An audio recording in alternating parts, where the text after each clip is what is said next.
Hi, everyone. Welcome to another episode of No Title Needed, coming to you from the beautiful Feinstein's Cabaret here at the Hotel Carmichael in Carmel, Indiana, USA.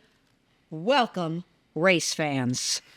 Ta-ta-da-da. I'm Cynthia Collins. And I am Scott Osborne. We are not race car drivers. No, we are not.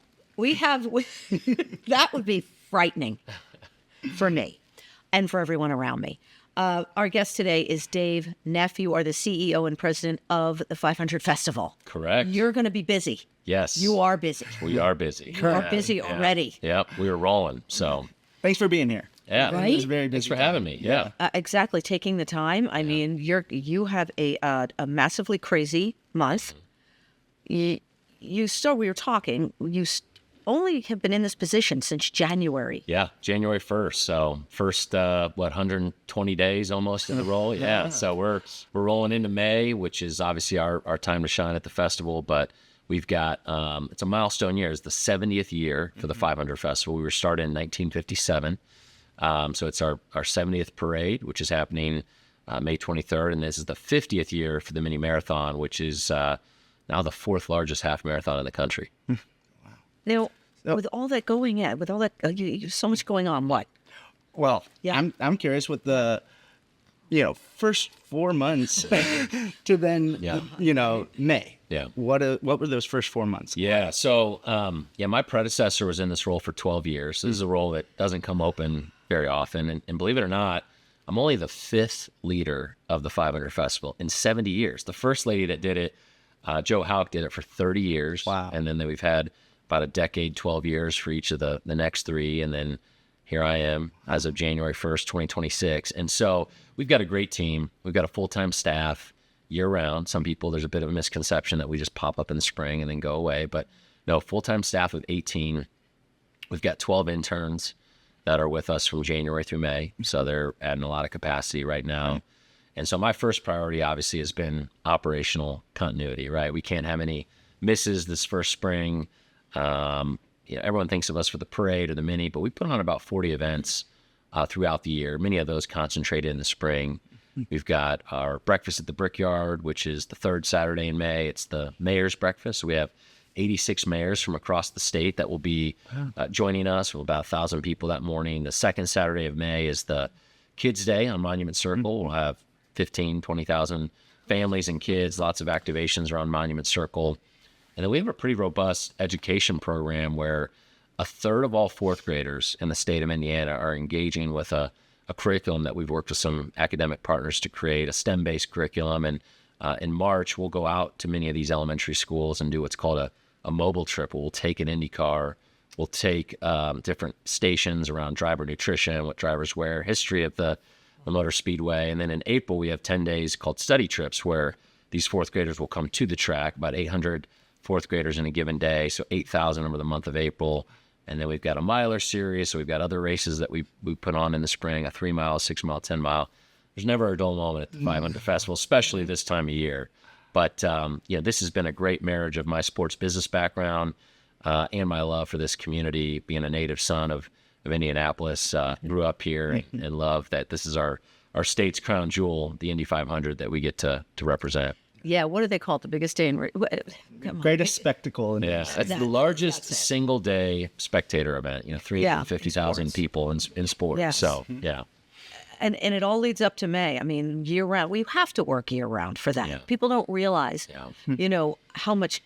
I mean, the parade alone. Yes. The parade, I mean, it's huge. You have all the drivers. Yeah. You have every band. I mean... It's a major parade. Yes, yeah. We've got, as you said, all 33 drivers. I think we'll have about 15 marching bands from all over. The floats, of course. Other fun surprises, some celebrities, sports figures. We'll be announcing our Grand Marshal soon. But then in the off season, the summer and fall, we're obviously doing event sponsor recaps. We couldn't do what we do without our corporate sponsor base. It's the IU Health Mini Marathon. It's the Lucas Oil 500 Festival Parade. And so the community, the corporate community, this is going back 7 decades now, has always been very vested in the success of the 500 Festival. Our board is 33 board members, one for each driver, in the 500. And then we've got our Princess program, which I haven't mentioned yet, the 500 Festival Princesses, which really serve as brand ambassadors from February through the end of May. And they're paired with a board member. So mentor-mentee sort of relationship where they're going out doing community appearances in the pace cars, or now they're trucks that all of our board members get a festival Chevy Silverado truck that they take Saw out yours with all- parked up. Oh Yeah. my gosh. Yeah, so there's some cool perks with it. And so What? they're going to schools, nursing homes, hospitals, just really spreading sort of these trucks are kind of moving billboards signaling that May is coming. So, Get yeah. on that board. Yeah, yeah. Oh my gosh, that is so cool. Is there a for the parade or for the festival, like you say the princesses, but those are they go with the board members. Is there one like crowned? We have a Queen Scholar every year. Yeah, I good thought question. so. So we, the Princess program goes back to nearly our origin. So every year, 33 young women, ages 18 to 23, so college-age young women apply. Well, we have several hundred that apply. We narrow it down to 33. And let me tell you, we just had our Princess reception. Hearing these young women's stories and what they've either overcome or already done at a young age really instills a lot of hope for the future. But yes, out of those 33, they have the opportunity to apply, write an essay, a couple other things, and then we select one to be a Queen Scholar. So every princess gets a scholarship. Queen Scholar gets a little bit extra, and so yeah, they have a little bit of a unique title at the end of May. So Do you deal with like the grand marshals? Of course, you deal with who's going to be the grand marshal. How do you pick something like that? it's hard. Yeah, it's my first spring trying to figure that out, and we've taken a number of shots on goal, and not everyone can do it, right? Everyone would love to have Kurt Signetti, right, the IU football coach, after the year that they just had, and he will be driving the pace car on Sunday during the before the race. Couldn't quite pin him down for the parade the day before, but we actually just locked it in. I can't share it quite yet. It's not public, but yeah, it's when you look at our past grand marshals, it's everyone from, I think we had President Gerald Ford actually one year back in the day. We had Walter Cronkite. We had more recently Larry Bird, Reggie Miller, Peyton Manning. There's lots of luminaries. Last year it was Scott Pollard, the former NBA player, who had a heart transplant. Pretty remarkable story. So we try to think of just different people either have an inspiring story or maybe a connection to Indiana. Somebody that you can kind of really uphold as a role model. And back in the day, it was national celebrities, and that, nothing wrong with that. And maybe we still bring in some of that element. But we've got a lot of people to choose from here in Indianapolis. So maybe one year we'll get Caitlin Clark, somebody like that. I think that's important. Keeping it local like that. We have to take a quick break. I'm so sorry. Yeah. But we will be back with Dave Neff after a word from our sponsor, Randy Sorrell.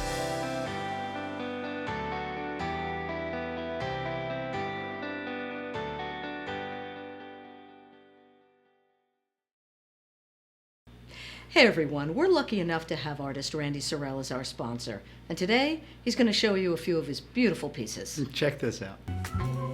Say hello to Songbook Standards. This is an original acrylic, part of my music series that I completed in 2024. Sort of celebrating jazz and blues and cool clubs all across the nation, or the world. And if you dig music, man, you are going to love this one. Lavender Fields is part of my landscape series, and if you could see this in person, you would recognize how thick and juicy and packed full of color this painting is, and it really captures the lavender fields that you see in France, and sometimes you're in Indiana. I think you're going to love this one.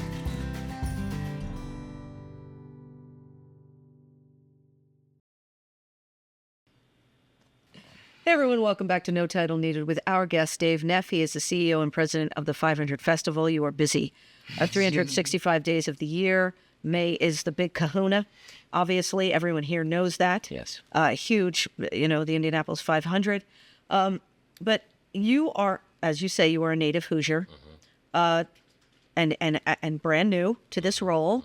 So, what made you say, "Well, I'm going to be the president of the 500 Festival"? Hey, that's an easy job, but not. Yeah. Yeah. Go. Yeah, I think honestly, like when I reflect on my career, so I started close to 20 years ago with the Indiana Pacers Sports and Entertainment, another iconic local brand. But as I've gone throughout my career, starting in sports, which my undergrad was sports administration, and spending some time there, and then spending some time outside of sports. When this opportunity hit my radar last year, I was like, man, this is, if you travel outside of the country and tell people you're from Indiana, generally the first thing they say is, oh, the Indy 500, right? Right. This is our state's brand, probably much like people say Kentucky Derby, right, for Kentucky. Right. I was traveling in Mexico once and got that response. Yeah. So, I mean, it is true. And I think with all of the momentum happening at IMS, right, under now Roger Penske's ownership for the last 6 years, Penske Entertainment, IMS Museum, which is another key partner of ours. They just got a massive facelift, opened a year ago. And then the festival, our three organizations are probably more united than ever. And to be part of that IMS ecosystem, like I said, our state's crown jewel, I just thought it was an opportunity that I'd be remiss not to go after. And it was very, competitive national search firm, but it all worked out, and I'm thrilled to be, the steward of it now. Yeah, because you're native. Yeah. And it does this gives a lot of employment to people as well. Mm-hmm. Okay, across in this state. Yeah. And the whole month of May is people are doing jobs that they just wait to do. Yeah. Right. Year round, right? Mm-hmm. And even the race. Right. Everybody owns a house down there. Well, every vendor that comes down, vendors Speedway, and people yeah. that just own a home in Speedway and have people park. We was parked in the same woman's yard, Yeah.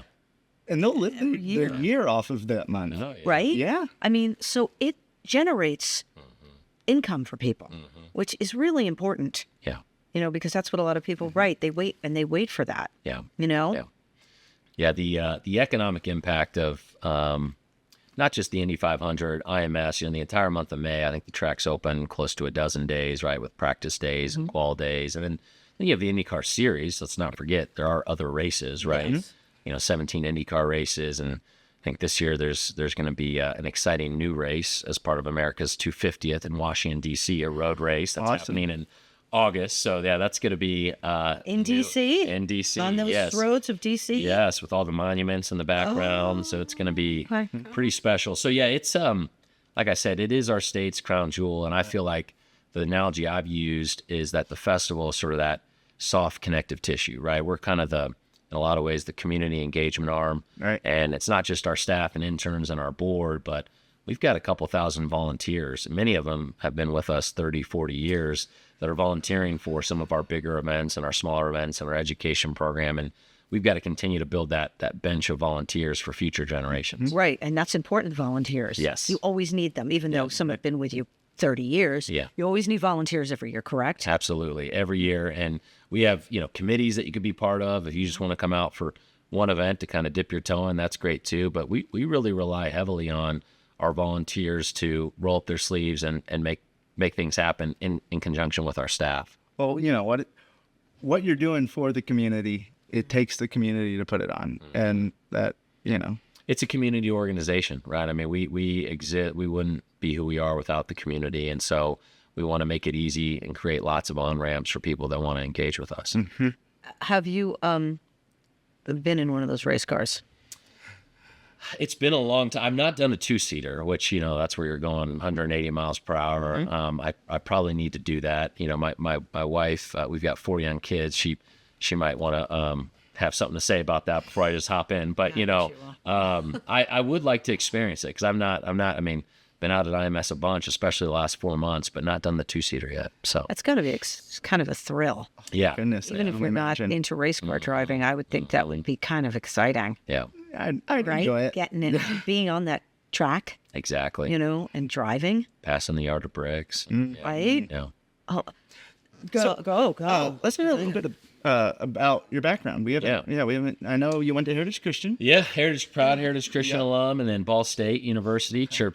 And as I mentioned, started with Pacer Sports Entertainment. Worked there 07 to 11 for 4 years, and all roads really lead back to the Pacers. I mean, my career wouldn't be what it is today without that formative. I tell all these young people coming out of school, like wherever you start your career, does shape a lot of kind of the rest of your trajectory, right? So make it more about the people, the who, maybe than the what. I was fortunate to kind of have both, to have a strong brand like the Pacers, NBA.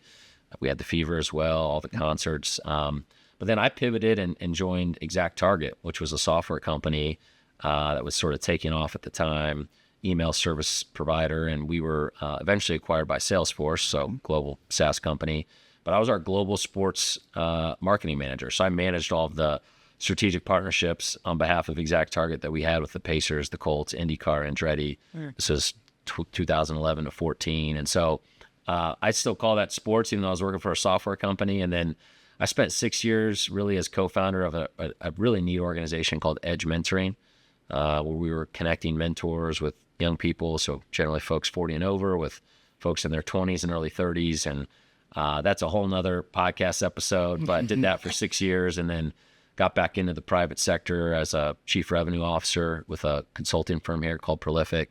Did that for 4 years. And then one more thing before this one, I spent the last 2 years running Purdue's NIL collective called Boilermaker Alliance. So if you've paid any attention to college athletics the last 5 years, there's been a major upheaval in terms of college. Student athletes can now get paid, right, for the name, image, and likeness, and it's totally changed college athletics. So I've had very much a fairy tale career. It's not lost on me. I've loved every stop. Every stop makes sense, but I feel like they've all prepared me for this role that I'm in now.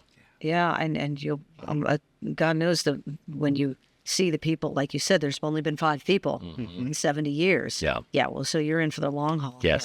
So, do you last? And I just gonna have to wrap it up here pretty soon. Who can you hobnob with? You work so hard. I mean, I think it's everybody works so hard to make this happen that, like you said, they get their perks with the trucks and everything. Yeah. But what perk? You come on. Yeah. You have to get some perks. We do have some cool access. The 500 Festival has a Tower Terrace suite right there, kind of just to the side of the pagoda. And so we're entertaining our corporate members, our sponsors on race day, our board, plus all their spouses are in the suite for race day. But it's been cool just stepping into this platform. I mean, the mayor, the governor, they're all very involved in what we're doing. They'll be at several of our events. I just think that people that have been in and around Indy or the state of Indiana, they recognize, again, that this is our state's sort of moment to shine, right? In any other state, maybe the best month of the year is December, the holidays. Here it's May, right? And May is sort of our month to uniquely own. And it's been cool to see a younger generation really embrace, I think, the 500. And whether they grew up gearheads or car people or not, like, they recognize that this is sort of our state's identity, and so let's lean into it. All right, last question. We got to wrap it up. Favorite car driver? Favorite driver? Man, you're going to get me in trouble. Yeah. Oh, gosh. Okay, then who has the best chance, in your opinion? Well, Alex Palou is kind of winning every race right now. If you pay any attention, he's a hard guy to knock off. I got to know Ryan Hunter-Ray back in the day when we sponsored Andretti, and he's still hanging around, just an upstanding guy. I mean, there's so many great personalities and people that care, a couple that are retired now, Tony Kanaan, James Hinchcliffe, but a lot of great ambassadors for the sport. Yeah, and as they should be. Yeah. And they it seem like they're almost all of them really cool. Yeah. Really neat. Okay. Dave, thank you so much. Yeah, thank you guys for having me. This has been great. But we wish you the best of luck with the month. Thank you. And with your new position. Thank you so much. You're in it, man. Well, I love what you guys are doing with the show. Thanks for the props. Sure. Welcome. I'm sure that the 500 Festival is in great hands. Yeah. Well, I hope so. Yeah, I believe that. Yeah. It is. Yeah. Yep. Thank you. And thank you for joining us for another episode of No Title Needed, right here at Feinstein's Cabaret. Come on over. See a cabaret. Yeah, it's an entertaining night. Oh my gosh, there's so much entertainment going on almost every night, and you will not be disappointed. I am Cynthia Collins. And I am Scott Osborne. And we'll see you next time.